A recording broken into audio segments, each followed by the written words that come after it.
Hello ಎಲ್ಲರೂ ಹೇಗಿದ್ದೀರಾ? Hope ಎಲ್ಲರೂ ಚೆನ್ನಾಗಿದ್ದೀರಾ ಅಂತ ಭಾವಿಸ್ತಾ ಇವಾಗ ಬ್ಲಾಗ್ ಸ್ಟಾರ್ಟ್ ಮಾಡಿದ್ದೀನಿ. ಯಾರು ಹೊಸ್ದಾಗಿ ನೋಡ್ತಾ ಇದ್ರೆ ಪ್ಲೀಸ್ ಸಬ್ಸ್ಕ್ರೈಬ್ ಮಾಡ್ಕೊಳ್ಳಿ. ಇವತ್ತಿನ ತಮ್ಮಲೇ ನೋಡಿರ್ತೀರ ಏನು ಯಾಕೆ ಅಂತಂದೆಲ್ಲ. ಹೌದು ಕಣ್ರಿ, ಒಂದು 5,000 ರೂಪಾಯಿ ಬಂಡವಾಳ ಹಾಕಿದರೆ ಸಾಕು, ಅದರಿಂದ ಲಕ್ಷಾಂತರ ರೂಪಾಯಿ ದುಡಿಬಹುದು. ಅಂದರೆ ನಾನು ಹಳ್ಳಿ ಜೀವನದಲ್ಲಿ ಕಲ್ತಿರೋ ಅಂತಂದರೆ ತುಂಬಾ ಯೂಸ್ಫುಲ್ ಆಗಿರೋ ವಿಡಿಯೋ ಅಂತಲೇ ಅಂದ್ಕೊಂಡಿದ್ದೀನಿ. ಹಿಂಗೆ ಅಂದರೆ ಇವಾಗ ಒಂದು 5,000 ರೂಪಾಯಿ ಕೊಟ್ಟು ಕುರಿ ತೊಗೊಂಡಿರ್ತೀವಿ ಅಂದ್ಕೊಳ್ಳಿ. ಕುರಿ ಮರಿ ಆಗಿರ್ಬೋದು, ಮೇಕೆ ಮರಿ ಆಗಿರ್ಬೋದು. ಅದು ತಗೊಂಡು ಒಂದು 5,000 ರೂಪಾಯಿ ತೊಗೊಂಡ್ರೆ ಅದು ಒಂದು 3 ತಿಂಗಳು ಮರಿ ತೊಗೊಂಡ್ರೆ 6 ತಿಂಗಳಿಗೆ ಅದು ಒಂದು ಮರಿನ ಪ್ರೊಡ್ಯೂಸ್ ಮಾಡುತ್ತೆ. ಆ ಮರಿನ 6 ತಿಂಗಳಿಗೆ ಅದೇನು ದೊಡ್ಡದಾಗಿ ಇನ್ನೊಂದು ಮಗುಗೆ ಅಂದರೆ 1 ವರ್ಷಕ್ಕೆ ಒಂದು ಸರಿ, ಅದು ಮೇಕೆ ಆದರೆ 6 ತಿಂಗಳಿಗೊಂದು ಸರಿ, ಈ ಕುರಿ ಆದರೆ ವರ್ಷಕ್ಕೊಂದು ಸರಿ ಏನೋ ಮರಿ ಹಾಕುತ್ತೆ. ಅದು ಕರೆಕ್ಟಾಗಿ ಗೊತ್ತಿಲ್ಲ, ಅದು ಮಾತ್ರ ಪ್ರೊಸೆಸ್ ಗೊತ್ತಿಲ್ಲ, ಬೇರೆದೆಲ್ಲ ಗೊತ್ತು. ಅದು ಒಂದು ಸರಿ ಮರಿ ಹಾಕಕ್ಕೆ ಸ್ಟಾರ್ಟ್ ಆಯಿತು ಅಂದರೆ ಆಗ್ತಾ ಹೋಗುತ್ತೆ. ಒಂದು ಕುರಿಯಿಂದ ನಾವು ಬಿಟ್ಕೊತ ಹೋದರೆ ಅಂದರೆ ಅದ್ರ ಲಾಲನೆ ಪಾಲನೆ ಚೆನ್ನಾಗಿ ನೋಡ್ಕೊಂಡ್ರೆ ಮಗು ಅಂದರೆ ಕುರಿ ಮರಿ ಹಾಕಿದಾಗ ಅದಕ್ಕೆ ಮೇವು, ಸ್ವಲ್ಪ ನೀರು, ಫುಡ್ಡು, ಇವಾಗೆಲ್ಲ ಇಂಜೆಕ್ಷನ್ಸ್ ಹಾಕ್ತಾರೆ. ಮೊದಲೆಲ್ಲ ಇಂಜೆಕ್ಷನ್ ಇರಲಿಲ್ಲ, ಇವಾಗ ಇಂಜೆಕ್ಷನ್ಸ್ ಹಾಕ್ತಾರೆ. ಇಂಜೆಕ್ಷನ್ ಹಾಕಿ ಅಂದರೆ ಮೊದಲು ಇಂಜೆಕ್ಷನ್ ಹಾಕ್ತಾ ಇರಲಿಲ್ಲ ಜಾಸ್ತಿ ಯಾರು. ಇವಾಗ ಇಂಜೆಕ್ಷನ್ ಎಲ್ಲ ಹಾಕ್ತಾರಲ್ಲ, ಚೆನ್ನಾಗಿ ಬರುತ್ತಾ ಇದು, ಜಾಸ್ತಿ ಸಾಯಿಲ್ಲ. ಇವಾಗ ಕುರಿ ಮರಿ ತಗೊಂಡು ಅದರಿಂದ ಮರಿ ಬಿಟ್ಕೊತ ಹೋಗ್ತಾರೆ. ಜಾಸ್ತಿ ಮರಿ ಬಿಟ್ಕೊತಾರೆ. ಒಂದು 10-15 ಆದ ತಕ್ಷಣ ಇದನ್ನ ಮರಿ ಇರುತ್ತಲ್ಲ, ಅದು ಮತ್ತೆ ಮರಿ ಹಾಕ್ಕೊಡುತ್ತೆ. ಮರಿ ತಗೊಂಡು ಬಿಟ್ಕೊಂಡ್ರೆ ಅದು ಮರಿ ಹಾಕುತ್ತೆ. ಆ ಮರಿ ಹಾಕಿರೋದೆ ಮತ್ತೆ ದೊಡ್ಡದಾಗಿ ಅದು ಮರಿ ಹಾಕುತ್ತೆ. ಆ ಥರ ಪ್ರೊಸೆಸ್ ನಡೀತಾ ಹೋಗುತ್ತೆ. ಅದರಿಂದ 10-15 ಥರ ಆಗುತ್ತೆ. ಒಂದು 5-10 ಬಿಟ್ಕೊಂಡ್ರು ಅಲ್ಲಿಗೆ ಮರಿ ಆಗ್ತಾ ಎಷ್ಟು ಆಗ್ಬೋದು ನೀವೇ ಲೆಕ್ಕ ಹಾಕಿ. ತುಂಬ ಚೆನ್ನಾಗಿ ಪ್ರೊಸೆಸ್ ನಡೀತಾ ಹೋಗುತ್ತೆ. ಅದರಿಂದನೇ ಲಕ್ಷಾಂತರ ರೂಪಾಯಿ. ಹಳ್ಳಿ ಕಡೆ ನೀವು ನೋಡ್ದಂಗೆ ಅದಕ್ಕೊಂದು ಸ್ವಲ್ಪ ಶೆಡ್ ಥರ ಹಾಕ್ತಾರೆ. ಶೆಡ್ ಥರ ಹಾಕ್ಬಿಟ್ಟು, ಅಂದರೆ ಮಳೆ ಬಂದರೆ ನೆನೆದಿದ್ದಂಗೆ. ಈ ಮಳೆಗಾಲದಲ್ಲಿ ಬೇಸಿಗೆ ಕಾಲದಲ್ಲಿ ಹೊಲದಲ್ಲಿ ಶೆಡ್ ಹಾಕೊಂತಾರೆ. ಈ ಶೆಡ್ ರೋಡ್ ಸೈಡಲ್ಲೆಲ್ಲ ಕೆಲ್ಸಕ್ಕೆ ಹೋಗೋರು ಶೆಡ್ ಹಾಕೊಂತಾರಲ್ಲ, ಆ ಥರ ಹೊಲದ ಕಡೆ ಹೋಗ್ಬಿಟ್ಟು ಹೊಲದಲ್ಲಿ ಬೇಸಿಗೆ ಟೈಮಲ್ಲಿ ಹೊಲದಲ್ಲಿ ಹೋಗಿ ಶೆಡ್ ಹಾಕ್ಕೊಂಡು ಅಲ್ಲಿರ್ತಾರೆ. ಮಳೆಗಾಲದಲ್ಲಿ ಮನೆ ಹತ್ರ ಶೆಡ್ ಹಾಕ್ಕೊಂಡು ನೆನೆದಿದ್ದಂಗೆ ಸೇಫ್ಟಿಯಾಗಿ ನೋಡ್ಕೊತಾರೆ. ಮೊದಲೆಲ್ಲ ಅಷ್ಟೊಂದು ಇರಲಿಲ್ಲ, ಎಲ್ಲಂದಲ್ಲೇ ನೋಡ್ಕೊಳೋರು. ಇವಾಗ ಅದಕ್ಕೆ ಅಂತ ಸಪ್ರೇಟು ಒಂಥರ ದೊಡ್ಡಿ ಥರ ಮಾಡ್ತಾರೆ. ದೊಡ್ಡಿ ಥರ ಮಾಡಿಬಿಟ್ಟು ಕೆಳಗೆಲ್ಲ ಇವಾಗೆಲ್ಲ ಮೊದಲು ನೆಲದಲ್ಲೇ ಬಿಡೋರು, ಇವಾಗೆಲ್ಲ ಇದು ಸಿಮೆಂಟ್ ಮಾಡಿಸ್ತಾರೆ. ಸಿಮೆಂಟ್ ಮಾಡಿಸಿ ಬಿಡ್ತಾರೆ. ಮೇಲೆಲ್ಲ ಶೀಟ್ಸು ಆ ಥರ ಎಲ್ಲ ಹಾಕ್ತಾರೆ. ನಿಮ್ಗೊಂದು ಐಡಿಯಾ ಬರಲಿ ಅಂತ ತೋರಿಸ್ತೀನಿ ಲಾಸ್ಟಿಗೆ ಯಾವ ಥರ ಅಂತಂದು, ಅಂದರೆ ಎಷ್ಟು ಥರ ಶೆಡ್ ಮಾಡಿದ್ದಾರೆ ಅಂತ. ಆ ಥರ ಪ್ರೋಸೆಸ್ ಇರುತ್ತೆ. ಆ ಥರ ಬಿಟ್ಕೊತ ಹೋದರೆ ಅವು ಮರಿ ಹಾಕಿ ಫಸ್ಟಿಗಳು 1 ತಗೊಂಡ್ರೆ ಸಾಕು, 2 ಆಗುತ್ತೆ, 2ರಿಂದ 3, 3ರಿಂದ 4, 5, 6 ಆ ಥರ ಮರಿ ಬಿಟ್ಕೊತ ಹೋಗ್ತಾರೆ. ಮರಿನ ಮಾರೋಕ್ಕೆ ಹೋಗಲ್ಲ ಸ್ಟಾರ್ಟಿಂಗ್ ಏಜಲ್ಲಿ. ಸ್ಟಾರ್ಟಿಂಗ್ ಯಾರೂ ಅದನ್ನ ಸೇಲ್ ಮಾಡೋಕ್ಕೆ ಹೋಗಲ್ಲ, ಅದು ನನಗೆ ಬಿಟ್ಕೊತ ಹೋಗ್ತಾರೆ. ಜಾಸ್ತಿ ಆಗುತ್ತೆ. ಇಲ್ಲಾಂದರೆ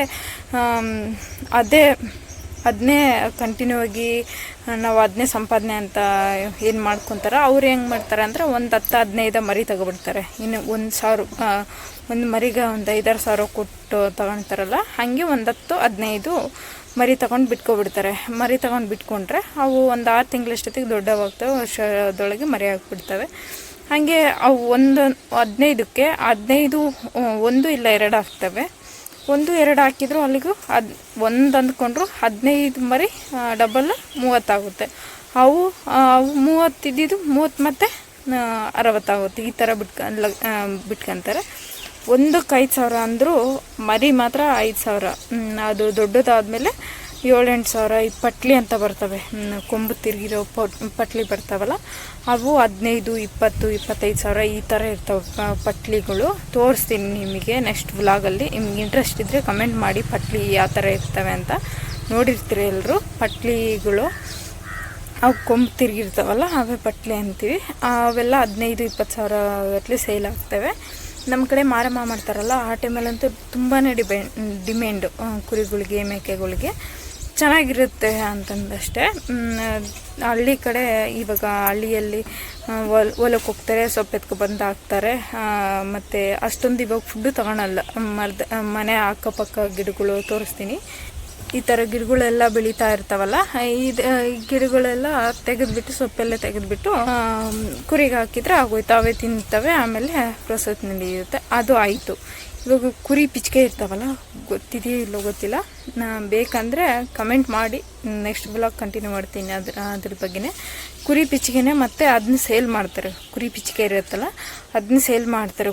ಕುರಿ ಪಿಚ್ಕೆನು ಗೊಬ್ಬರಕ್ಕಂತಂದು ಹೇಳ್ಬಿಟ್ಟು ಹೊಲದಲ್ಲಿ ತೊಗೊಂಡು ಹಾಕ್ಕೊತಾರೆ. ಅವ್ರದ್ದೇ ಹೊಲ ಇದ್ದರೆ ಅದನ್ನೇ ತೊಗೊಂಡೋಗಿ ಹಾಕ್ಕೊತಾರೆ. ವರ್ಷನೂ ಇವಾಗ ಡೈಲಿ ತಿಂತವೆ, ಡೈಲಿ ಹಾಕ್ತಾರೆ. ವರ್ಷನೂ ತೊಗೊಂಡೋಗಿ ಹಾಕಲ್ಲ, ಅದನ್ನೇ ಸೇಲ್ ಮಾಡ್ತಾರೆ. ಅದರಿಂದ ಕಸನೂ ಬರುತ್ತೆ. ಮತ್ತು ಅಕಸ್ಮಾತ್ ಡೆತ್ ಆದರೆ, ಮೊದಲೆಲ್ಲ ಡೆತ್ ಆದರೆ ಅದನ್ನ ಕೊಯ್ದುಬಿಟ್ಟು, ಅಂದರೆ ಏನಾದರೂ ಕಾಯಿಲೆ ಬಿದ್ದರೆ ಅದನ್ನ ತೊಗೊಂಡೋಗಿ ಉಳ್ತಾರೆ. ಕಾಯಿಲೆ ಬಿದ್ದಿಲ್ಲ, ಸುಮ್ಮನೆ ಡೆತ್ ಆಯಿತು ಅಂದರೆ, ಸಡನ್ನಾಗಿ ಏನೂ ಪ್ರಾಬ್ಲಮ್ ಇಲ್ಲ, ಸುಮ್ಮನೆ ಡೆತ್ ಆಗಿದೆ ಅಂತಂದರೆ ಅದನ್ನ ಕೊಯ್ದುಬಿಟ್ಟು ಮಾಂಸನ ಪಾಲಂತ ಹಾಕ್ಬಿಟ್ಟು ಮಾರಾಟ ಮಾಡ್ತಾರೆ. ಕೆ ಜಿಗೆ ಇಷ್ಟು ಅಂತಂದರೆ. ಇವಾಗೆಲ್ಲ ಇರೋದು ಕೆ ಜಿಗೆ 500-600 ರೇಂಜಲ್ಲಿದೆ. ಆ ಥರ ಕುರಿನೂ ವೇಸ್ಟ್ ಆಗೋಲ್ಲ, ಕುರಿ ಸತ್ತಾಗ ಮಾಂಸನೂ ವೇಸ್ಟ್ ಆಗೋಲ್ಲ, ಅದು ಹಾಕಿರೋ ಪಿಚ್ಕೆನೂ ವೇಸ್ಟ್ ಆಗೋಲ್ಲ. ಆ ಥರ ಕುರಿಯಿಂದ ತುಂಬ ಸಂಪಾದನೆ ಮಾಡಬಹುದು. ನಿಮಗೆ ಏನು ಅನ್ನಿಸ್ತೋ ಗೊತ್ತಿಲ್ಲ, ನಾನು ನೋಡಿರೋ ಪ್ರಕಾರ ನಮ್ಮ ಹಳ್ಳಿಯಲ್ಲಿ ಫುಲ್ ಇದೇ ಥರ ಪ್ರೊಸೆಸ್ ನಡೆಸ್ಕೊತ ಹೋಗ್ತಾರೆ. ನೀವು ಯಾವ ಥರ ಶೆಡ್ ಹಾಕ್ತಾರೆ ಕುರಿಗೆ ಅಂತಂದು ತೋರಿಸ್ತಾ ಹೋಗ್ತೀನಿ, ಆಮೇಲೆ ವಾಯ್ಸ್ ಕೊಡ್ತೀನಿ ಅದಕ್ಕೆ. ಈ ವಿಡಿಯೋ ಹೆಂಗಿತ್ತಂತ ಕೊನೆವರೆಗೂ ನೋಡ್ತಿರಲ್ಲ, ನಿಮಗೆ ಹೇಗೆ ಅನ್ನಿಸ್ತು ಅಂತ ಕಮೆಂಟ್ ಮೂಲಕ ತಿಳಿಸಿ. ನಿಮಗೊಂದು ಐಡಿಯಾ ಬರಲಿ ಅಂತಂದು ನಾನು ಶೆಡ್ ತೋರಿಸ್ತಾ ಇರೋದು. ಅಂದರೆ ಹೊಸ್ದಾಗಿ ಯಾರಾದರೂ ಆ ಥರ ಟ್ರೈ ಮಾಡಿದರೆ ಹಳ್ಳಿ ಸೈಡಲ್ಲಿರೋರು, ಅಂದರೆ ನನಗೆ ಬೆಸ್ಟ್ ಅನಿಸುತ್ತೆ. ನಾವು ಏನೇ ಹೊರಗಡೆ ಹೋಗಿ ದುಡಿತೀವಂದ್ರೂ ಅಲ್ಲಿನ ಬಾಡಿಗೆ, ಬಿಲ್ಲು ಅವೆಲ್ಲ ಕಟ್ಕೊಂಡು ಮಕ್ಕಳು ನೋಡಿಕೊಂಡು ಪ್ರತಿಯೊಂದು ಕೊಂಡ್ಕೊಂಡು ಆಗಲ್ಲಲ್ವ. ಅದ್ರ ಬದಲು ಈ ಥರ ಟ್ರೈ ಮಾಡಬಹುದು ಅಂತ ನನ್ನ ಅನಿಸಿಕೆ. ಅಂದರೆ ನಾವು ಒಂದು ಕಡೆಯಿಂದ ಹಳ್ಳಿಯಿಂದ ಪೇಟೆಗೆ ಹೋಗಿ ಅಲ್ಲಿ ಮನೆ ಬಾಡಿಗೆ ಕಟ್ಕೊಂಡು ಅಲ್ಲಿ ರೇಷನ್ನು ಅದೆಲ್ಲ ಮಕ್ಕಳನ್ನೆಲ್ಲ ಬಿಟ್ಟೋಗಿ ಈ ಕಡೆ ತಂದೆ ತಾಯಿನ ನೋಡ್ಕೋಬೇಕು, ಆ ಕಡೆ ನಾವು ಸಂಪಾದನೆಯನ್ನು ಮಾಡಬೇಕು, ಮತ್ತು ಜೊತೆಗೆ ಅಂದರೆ ಹೊರಗಡೆ ಹೋಗಿ ದುಡಿಯೋ ಬದಲು ಹಳ್ಳಿ ಎಲ್ಲಿರೋರು ಇದೊಂದು ಒಳ್ಳೆ ನೀವೇನು ಅಂದ್ಕೊಂಡು ಒಳ್ಳೆ ಇನ್ಫಾರ್ಮೇಷನ್ ಅಂದ್ಕೊಂಡಿದ್ದೀನಿ. ಅಂದರೆ ತುಂಬ ನಮ್ಮೂರಲ್ಲಿ ಆಲ್ಮೋಸ್ಟ್ ಬೆಂಗಳೂರಿಗೆ ಹೋಗಿ ದುಡಿಯೋರು ಇದ್ದಾರೆ, ಇಲ್ಲ ಅಂತಲ್ಲ. ಆದಷ್ಟು ಹೊಲ ಮನೆ 2 ಇರ್ತಾವಲ್ಲ ಅಂಥವರು ಊರಲ್ಲೇ ಉಳ್ಕೊಂಡು ಈ ಥರ ಕುರಿ ಅಥವಾ ಹಸು ಬಗ್ಗೆ ಸಪ್ರೇಟ್ ವಿಡಿಯೋ ಮಾಡ್ತೀನಿ. ಅದನ್ನು ಆ ಥರ ಕಟ್ಕೊಂಡು ಊರಲ್ಲೇ ಜೀವನ ಮಾಡೋರು ಜಾಸ್ತಿ ಇರುತ್ತೆ. ನಾವು ಏನು ಪೇಟೆಯಲ್ಲಿ ದುಡಿತೀವೋ ಹೊರ್ಗಡೆ ಹೋಗಿ ಅದಕ್ಕಿಂತ ಹತ್ತರಷ್ಟು ಊರಲ್ಲೇ ದುಡಿತಾರೆ. ಅದರಿಂದ ಹೇಳಿದ್ದು ಮಾಂಸನೂ ವೇಸ್ಟ್ ಆಗೋಲ್ಲ, ಇನ್ನೊಂದು ಕುರಿ ಪಿಚ್ಕೆನೂ ವೇಸ್ಟ್ ಆಗೋಲ್ಲ, ಗೊಬ್ಬರ ಆಗುತ್ತೆ. ಮತ್ತು ಅದು ಬೆಳಗ್ಗೆ ಸಾಯಂಕಾಲ ನೋಡಿಕೊಂಡ್ರೆ ಸಾಕು. ಮರಿ ಹಾಕಿರ್ತಾವಲ್ಲ, ಕುರಿ ಹೊಡ್ಕೊಂಡು ಹೋಗ್ತಾರೆ, ಮರಿ ಹಾಕಿರ್ತಾವಲ್ಲ, ಆ ಮರಿಗೆ ಒಂದು ಸ್ವಲ್ಪ ನೀರು, ಮೆಕ್ಕೆಜೋಳ ಬರುತ್ತಲ್ಲ, ಜೋಳ, ನಮ್ಮ ಕಡೆ ಮೆಕ್ಕೆಜೋಳ ಅಂತಾರೆ, ಬೆಂಗಳೂರಲ್ಲೇ ಜೋಳ, ಮುಸ್ಲಿಂ ಜೋಳ ಏನೋ ಅಂತಾರೆ. ಆ ಜೋಳನ ಒಣಗಿದ ಮೇಲೆ ಕುಟ್ಬಿಟ್ಟು ಪುಡಿ ಮಾಡ್ತಾರೆ. ಒಂದು ಜೋಳ ಇರುತ್ತಲ್ಲ ಅದನ್ನ 3 ಭಾಗನ 4 ಭಾಗನ ಆಗೋ ಥರ ನುಚ್ಚು ಮಾಡ್ತಾರೆ. ಅಕ್ಕಿ ನುಚ್ಚು ಥರ, ಅಕ್ಕಿ ನುಚ್ಚು ಥರ ಅಂದರೆ ಫುಲ್ಲು ಆ ಥರ ಮಾಡಿಲ್ಲ, ಸ್ವಲ್ಪ ನುಚ್ಚು ಥರ ಮಾಡಿಬಿಟ್ಟು ಮರಿಗಳಿಗೆ ಇಡ್ತಾರೆ. ಅವಾಗ ಅದಿಟ್ಟರೆ ಫುಲ್ಲು ಬೇಗ ಅವು ದಪ್ಪ ಆಗ್ತವೆ, ಚೆನ್ನಾಗಾಗ್ತವೆ ಅಂತಂದು ಹೇಳ್ಬಿಟ್ಟು ಅವು ಇಟ್ಬಿಟ್ಟು ಮರಿಗಳು ಸಾಕ್ತಾರೆ. ಹಂಗೆ ಸೊಪ್ಪು ತಂದಾಕ್ತಾರೆ. ಜಾಲಿ ಸೊಪ್ಪು ಅಂತ ಇರುತ್ತೆ, ಜಾಲಿ ಅಂದರೆ ಈ ಜಾಲಿ ಅಲ್ಲ, ಇನ್ನೊಂದು ಜಾಲಿ ಬರುತ್ತೆ, ಅದನ್ನ ತಂದಾಕ್ತಾರೆ. ಮತ್ತು ಇವಾಗ ತೋರಿಸಿದ್ನಲ್ಲ ವಿಡಿಯೋದಲ್ಲಿ ಆ ಥರ ಸೊಪ್ಪನ್ನು ತಂದಾಕ್ತಾರೆ.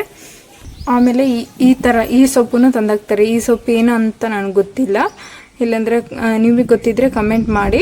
ಈ ಸೊಪ್ಪನ್ನು ತಂದಾಕ್ತಾರೆ ಮರಿಗೆ, ಮತ್ತು ಅದು ಕುರಿ ಇರುತ್ತಲ್ಲ, ಕುರಿಗೆ ಮೇಕೆಗೆ ಎಲ್ಲ ತಂದಾಕ್ತಾರೆ. ಮತ್ತು ಅದು ಕುರಿ ಇರುತ್ತಲ್ಲ, ಫೋನ್ ಬರ್ತಾಯಿದೆ, ಕುರಿ ಇರುತ್ತಲ್ಲ, ಅದರಿಂದ ಕುರಿ ಹಾಲು ಕುಡಿದ್ರೆ ಎಷ್ಟು ನೊರೆ, ಅದು ಒಂದು ಡೈಲಾಗೇ ಇರುತ್ತೆ, ಅದು ಕರೆಕ್ಟ್. ಕುರಿ ಹಳ್ಳಿ ಸೈಡಲ್ಲಿ ಇವಾಗ ಕುರಿ ಎಲ್ಲ ಕಟ್ಕೊಂಡಿರ್ತಾರಲ್ಲ, ಅದರಲ್ಲೇ ಕಾಫಿ ಮಾಡ್ತಾರಲ್ಲ, ಅದರಲ್ಲೇ ಮೊಸರು ಮಾಡ್ತಾರೆ, ಅದರಲ್ಲೇ ಮಜ್ಜಿಗೆ ಮಾಡ್ತಾರೆ. ಹಾಲೂ ಕೊಂಡ್ಕೊಳಲ್ಲ, ಕುರಿಯಿಂದನೇ ಹಿಂಡ್ಕೊಂಡು ಕುರಿ ಹಾಲು ಕುಡಿತಾರೆ. ಇನ್ನೂ ಜಾಸ್ತಿ ಅಂದರೆ ನಾನು ನೋಡಿರೋ ಪ್ರಕಾರ, ನಾನು ಯಾವತ್ತೂ ಟೇಸ್ಟ್ ಮಾಡಿಲ್ಲ, ಕುರಿ ಹಾಲು ಹಸಿ ಕುಡಿತಾರೆ, ಎನರ್ಜಿ ಬರಲಿ, ಚೆನ್ನಾಗಿ ಶಕ್ತಿ ಬರಲಿ ಅಂತಂದು ಹೇಳ್ಬಿಟ್ಟು ಕುರಿ ಹಾಲನ್ನ ಹಸಿಯಾಗಿ ಕುಡಿತಾರೆ. ಅಷ್ಟೊಂದು ನನಗೆ ನಿಜನೋ ಸುಳ್ಳು ಗೊತ್ತಿಲ್ಲ, ನಾನು ನೋಡಿದ್ದೀನಿ, ಅಂದರೆ ಕುಡಿಯೋರನ್ನ ನೋಡಿದ್ದೀನಿ. ಶೆಡ್ಡು ತೋರಿಸ್ತೀನಿ ಇದಾದಮೇಲೆ, ಈ ಬ್ಲಾಗ್ ಆದಮೇಲೆ. ನಿಮಗೆ ಈ ವಿಡಿಯೋ ಬಗ್ಗೆ ಏನು ಅನ್ನಿಸ್ತೋ ಗೊತ್ತಿಲ್ಲ. ನಾನು ನೋಡಿರೋ ಪ್ರಕಾರ ನನಗೆ ಹೊಲ ಮನೆ 2 ಇದ್ದಿದ್ದೆ, ನಾನು ಇದೇ ಪ್ರೊಸೆಸ್ ಕಂಟಿನ್ಯೂ ಮಾಡೋಣ ಅಂದ್ಕೊಂಡಿದ್ದೆ. ಅವೆರಡೂ ಇಲ್ದಿರೋದ್ರಿಂದ ನಾನು ನಂಗೆ ತುಂಬಾ ಇಷ್ಟ ಹಳ್ಳಿಯಲ್ಲಿರೋಕ್ಕೆ, ಹಳ್ಳಿ ಸೈಡು ಜೀವನ ಮಾಡೋಕ್ಕೆ.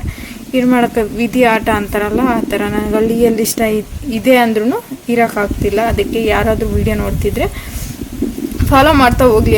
ಹಳ್ಳಿಗೂ ನಮ್ಮ ಪೇಟೆಗೂ ಏನು ವ್ಯತ್ಯಾಸ, ಯಾವ ಥರ ಜೀವನ ಮಾಡ್ತಾರೆ, ಅಲ್ಲಿಗೂ ಇಲ್ಲಿಗೂ ಜನ ಹೆಂಗಿರ್ತಾರೆ, ಅದೆಲ್ಲ ಮುಂದೆ ಬ್ಲಾಗಲ್ಲಿ ಹೇಳ್ತಾ ಹೋಗ್ತೀನಿ. ಇವಾಗ ಬನ್ನಿ ಶೆಡ್ ನೋಡ್ಕೊಬರೋಣ, ಶೆಡ್ ಯಾವ ಥರ ಇರುತ್ತೆ ಅಂತ. ನೋಡಿ, ಇದೇ ಕುರಿ ಶೆಡ್ಡು. ಈ ಥರ ನಮ್ಮ ಅಮ್ಮ ಮನೆ ಪಕ್ಕದಲ್ಲೇ ಈ ಥರ ಮುಂದ್ಗಡೆ, ಅಮ್ಮ ಮನೆ ಮುಂದ್ಗಡೆ ಸ್ವಲ್ಪ ಸೈಡಲ್ಲಿ ಇದೆ ನೋಡಿ. ಈ ಥರ ಶೆಡ್ ಹಾಕ್ಕೊಂತಾರೆ. ಶೆಡ್ ಈ ಥರ ಇರುತ್ತೆ ನೋಡಿ. ಕುರಿ ಮರಿಗಳೆಲ್ಲ ಮಲ್ಕೊಂಡಿದ್ದಾವೆ. ಹೆಣ್ಣು ಮರಿ ಮಾರಕ್ಕೆ ಬಿಡ್ತಾರಂತೆ. ಇದನ್ನ ಏನು ಪಟ್ಲಿ ಮರಿ ಇರ್ತಾವ ಅದನ್ನ ಬಿಟ್ಕೊಂತಾರಂತೆ. ಹೆಣ್ಣು ಮರಿ ಹಾಕಿದ ತಕ್ಷಣ, ಹೆಣ್ಣು ಮರಿ ಸ್ವಲ್ಪ ದೊಡ್ಡವಾದ ತಕ್ಷಣ ಮಾರಕ್ಕೆ ಬಿಡ್ತಾರಂತೆ ನೋಡಿ. ಮೇಲ್ಗಡೆ ಆ ಥರ ಶೆಡ್ ಹಾಕ್ಬಿಟ್ಟು ಫೀಡ್ ಹಾಕಿದ್ದಾರೆ. ಅಲ್ಲಿ ಆ ಫೀಡ್ ತಿಂತಾ ಇದ್ದಾರೆ. ಮೊದಲು ಫೀಡ್ ಆಗ್ತಾ ಇರಲಿಲ್ಲ ಇದಕ್ಕೆ. ಚಿಕ್ಕ ಚಿಕ್ಕ ಜಾಲಿ ಮುಳ್ಳು ಥರ ಒಂಥರ ಮುಳ್ಳು ಇರೋದು ಸೊಪ್ಪು ಬರೋದು, ಅದು ತಂದು ಹಾಕಿದ್ರು. ಅದು ಒಂದು ಫೋಟೋ ಹಾಕೋಣ ಅಂದರೆ ಎಲ್ಲೂ ಸಿಗ್ತಾ ಇಲ್ಲ. ಸಿಕ್ಕಿದ್ರೆ ಹಾಕ್ತೀನಿ ನೋಡಿ. ಈ ಥರ ಫೀಡ್ ತಿಂತಾ ಇರುತ್ತೆ. ಈ ಥರ ಬೆಳೆಸ್ತಾ ಹೋಗ್ತಾರೆ. ತುಂಬಾ ಲಾಭ ಇರುತ್ತೆ, ಲಕ್ಷಾಂತರ ರೂಪಾಯಿ ಲಾಭ ಇರುತ್ತೆ ಈ ಥರ ಶೆಡ್ ಮಾಡ್ಕೊಂಡು. ನೋಡಿ, ಒಳಗೆ ಒಂದು ಮಂಚ ಕಾಣುತ್ತಲ್ಲ, ಅದು ಹಳೆ ಮನೆ ಬಿಟ್ಕೊಂಡಿದ್ದಾರೆ ಅವರೇ. ಈ ಥರ ಪ್ರೋಸೆಸ್ ನಡೀತಾ ಹೋಗುತ್ತೆ.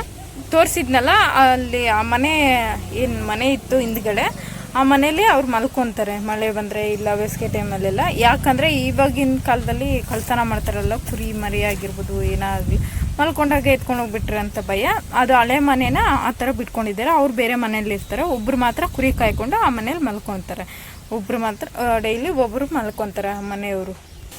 ಫೀಡು ಮತ್ತು 1000 ರೂಪಾಯಿ ಫೀಡ್ ತಂದು ಹಾಕಿರ್ತಾರಲ್ಲ, ಅದರಿಂದ ಫೀಡು ಮತ್ತು ಮರಿಗಳ್ನ ಕುರಿಗಳ್ನ ನೋಡ್ಕೊಳಕ್ಕೆ ಅಲ್ಲೇ ಒಂದು ಮಂಚ ಇಟ್ಕೊಂಡು, ಅಲ್ಲೇ ದಿಂಬು ಚಾಪೆ ಮತ್ತು ನೀರು ಇಟ್ಕೊಂಡು ಅಲ್ಲೇ ಮಲ್ಕೊತಾರೆ. ಮನೆಗೆ ಹೋಗಿ ಊಟ ಮಾಡಿಬಿಟ್ಟು ಬಂದು ನೈಟ್ ಇಲ್ಲೇ ಮಲ್ಕೊಳೋದು, ಆ ಥರ ಮಾಡ್ಕೊತಾರೆ.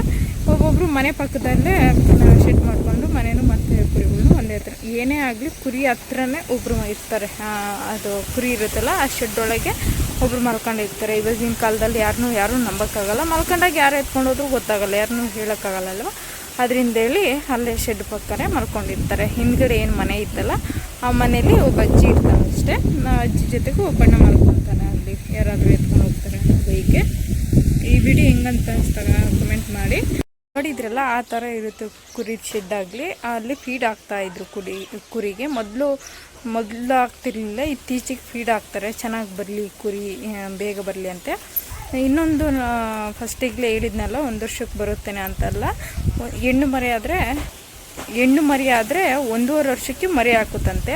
ಪಟ್ಲಿ ಅಂತಂದು ಹೇಳಿದ್ನಲ್ಲ, ಪಟ್ಲಿ ತಿರುಗುತ್ತಲ್ಲ, ಕೊಂಬು ತಿರುಗಿರೋದು ಪಟ್ಲಿ ಅಂತ ಹೇಳ್ತೀವಲ್ಲ, ಅದು 4 ವರ್ಷ ಬೇಕಂತೆ. ಅದು ಪಟ್ಲಿ ಕೊಂಬು ತಿರ್ಗೋಕ್ಕೆ 4 ವರ್ಷ ಬೇಕಂತೆ. ಹೆಣ್ಣು ಮರಿ ಆದರೆ ಮರಿ ಹಾಕೋಕ್ಕೆ 1.5 ವರ್ಷ ಬೇಕಂತೆ. ಈ ಥರ ಇರುತ್ತಂತೆ. ಮೇಕೆ ಏನೋ ಗೊತ್ತಿಲ್ಲ, ಮೇಕೆ 1 ವರ್ಷಕ್ಕೇನೋ ಹಾಕ್ಬಿಡುತ್ತೆ. ಈ ಥರ ಪ್ರೋಸೆಸ್ ಇರುತ್ತೆ. ಅಂದರೆ ಒಂದು ಸರಿ ಬಂಡವಾಳ ಹಾಕಿಬಿಟ್ರೆ ಲಾಭನೇ ಬರ್ತಾ ಇರುತ್ತೆ. ಒಂದು ಸರಿ ಏನೋ ಮಿಸ್ ಆಗ್ಬೋದು. ನಾನು ಇವಾಗ ತೋರಿಸಿದ್ನಲ್ಲ, ಆ ಶೆಡ್ ಅವಣ್ಣನ ಹತ್ರ ಕೇಳಿದ್ನಲ್ಲ, ಅವರು ನನಗೆ ಬುದ್ಧಿ ಬಂದಾಗ್ಲಿಂದನೂ ಕುರಿನೇ ಇದು ಮಾಡ್ತಾ ಇರೋದು, ಕುರಿಯಿಂದನೇ ಜೀವನ ಮಾಡ್ತಾ ಇರೋದು. ಹೊಲನೂ ಮಾಡ್ತಾರೆ, ಹೊಲದ ಜೊತೆಗೆ ಕುರಿನೇ ನೋಡ್ಕೊತಾರೆ. ಅಣ್ಣ ತಮ್ಮ ಇಬ್ಬರು ಸೇರಿ ಚೆನ್ನಾಗಿ ಲಾಭ ಬರುತ್ತೆ. ಅದರಲ್ಲಿ ತುಂಬ ಚೆನ್ನಾಗಿ ಲಾಭ ಬರುತ್ತೆ. ಅದರಿಂದ ಹೇಳಿದ್ದು. ಯಾರು ಇನ್ನೂ ಹೊಸ್ದಾಗಿ ನೋಡ್ತಾ ಇದ್ರೆ ಪ್ಲೀಸ್ ಸಬ್ಸ್ಕ್ರೈಬ್ ಮಾಡ್ಕೊಳ್ಳಿ. ಈ ವಿಡಿಯೋ ನಿಮಗೆ ಹೇಗೆ ಅನ್ನಿಸ್ತು ಅಂತ ಕಮೆಂಟ್ ಮೂಲಕ ತಿಳಿಸಿ. ತೋರಿಸಿದ್ನಲ್ಲ, ಅಲ್ಲಿ ಆ ಮನೆ, ಏನು ಮನೆ ಇತ್ತು ಹಿಂದ್ಗಡೆ, ಆ ಮನೇಲಿ ಅವ್ರು ಮಲ್ಕೊತಾರೆ ಮಳೆ ಬಂದರೆ, ಇಲ್ಲ ಬೇಸಿಗೆ ಟೈಮಲ್ಲೆಲ್ಲ. ಯಾಕಂದರೆ ಇವಾಗಿನ ಕಾಲದಲ್ಲಿ ಕಳ್ತನ ಮಾಡ್ತಾರಲ್ಲ, ಕುರಿ ಮರಿ ಆಗಿರ್ಬೋದು, ಏನಾಗಲಿ ಮಲ್ಕೊಂಡಾಗೆ ಎತ್ಕೊಂಡು ಹೋಗ್ಬಿಟ್ರೆ ಅಂತ ಭಯ. ಅದು ಹಳೆ ಮನೇನ ಆ ಥರ ಬಿಟ್ಕೊಂಡಿದ್ದಾರೆ. ಅವ್ರು ಬೇರೆ ಮನೇಲಿ ಇರ್ತಾರೆ. ಒಬ್ಬರು ಮಾತ್ರ ಕುರಿ ಕಾಯ್ಕೊಂಡು ಆ ಮನೇಲಿ ಮಲ್ಕೊತಾರೆ. ಒಬ್ಬರು ಮಾತ್ರ ಡೈಲಿ ಒಬ್ಬರು ಮಲ್ಕೊತಾರೆ ಆ ಮನೆಯವರು. ಫೀಡು ಮತ್ತು 1000 ರೂಪಾಯಿ ಫೀಡ್ ತಂದು ಹಾಕಿರ್ತಾರಲ್ಲ, ಅದರಿಂದ ಫೀಡು ಮತ್ತು ಮರಿಗಳ್ನ ಕುರಿಗಳ್ನ ನೋಡ್ಕೊಳಕ್ಕೆ ಅಲ್ಲೇ ಒಂದು ಮಂಚ ಇಟ್ಕೊಂಡು, ಅಲ್ಲೇ ದಿಂಬು ಚಾಪೆ ಮತ್ತು ನೀರು ಇಟ್ಕೊಂಡು ಅಲ್ಲೇ ಮಲ್ಕೊತಾರೆ. ಮನೆಗೆ ಹೋಗಿ ಊಟ ಮಾಡಿಬಿಟ್ಟು ಬಂದು ನೈಟ್ ಇಲ್ಲೇ ಮಲ್ಕೊಳೋದು, ಆ ಥರ ಮಾಡ್ಕೊತಾರೆ. ಒಬ್ಬೊಬ್ಬರು ಮನೆ ಪಕ್ಕದಲ್ಲೇ ಶೆಡ್ ಮಾಡಿಕೊಂಡು ಮನೇನು ಮತ್ತು ಕುರಿಗಳ್ನು ಒಂದೇ ಹತ್ರ. ಏನೇ ಆಗಲಿ ಕುರಿ ಹತ್ರನೇ ಒಬ್ಬರು ಇರ್ತಾರೆ. ಅದು ಕುರಿ ಇರುತ್ತಲ್ಲ, ಆ ಶೆಡ್ ಒಳಗೆ ಒಬ್ರು ಮಲ್ಕೊಂಡಿರ್ತಾರೆ. ಇವಾಗಿನ ಕಾಲದಲ್ಲಿ ಯಾರೂ ನಂಬೋಕ್ಕಾಗಲ್ಲ. ಮಲ್ಕೊಂಡಾಗ ಯಾರು ಎತ್ಕೊಂಡೋದ್ರೂ ಗೊತ್ತಾಗಲ್ಲ, ಯಾರನ್ನೂ ಹೇಳೋಕ್ಕಾಗಲ್ಲ ಅಲ್ವ. ಅದರಿಂದ ಹೇಳಿ ಅಲ್ಲೇ ಶೆಡ್ ಪಕ್ಕನೇ ಮಲ್ಕೊಂಡಿರ್ತಾರೆ. ಹಿಂದ್ಗಡೆ ಏನು ಮನೆ ಇತ್ತಲ್ಲ, ಆ ಮನೇಲಿ ಒಬ್ಬ ಅಜ್ಜಿ ಇರ್ತಾನೆ ಅಷ್ಟೇ. ಅಜ್ಜಿ ಜೊತೆಗೂ ಒಬ್ಬಣ್ಣ ಮಲ್ಕೊತಾನೆ. ಅಲ್ಲಿ ಯಾರಾದರೂ ಎತ್ಕೊಂಡು ಹೋಗ್ತಾರೆ ಬೈಕೆ. ಈ ವಿಡಿಯೋ ಹೆಂಗಂತ ಅನಿಸ್ತಾಗ ಕಮೆಂಟ್ ಮಾಡಿ ತಿಳಿಸಿ. ಹಾಗೆ ಇಷ್ಟ ಆದರೆ ಲೈಕ್ ಕೊಡಿ. ನೆಕ್ಸ್ಟ್ ವ್ಲಾಗ್ ಮುಖಾಂತರ ಸಿಗೋಣ. Thank you for watching. Bye.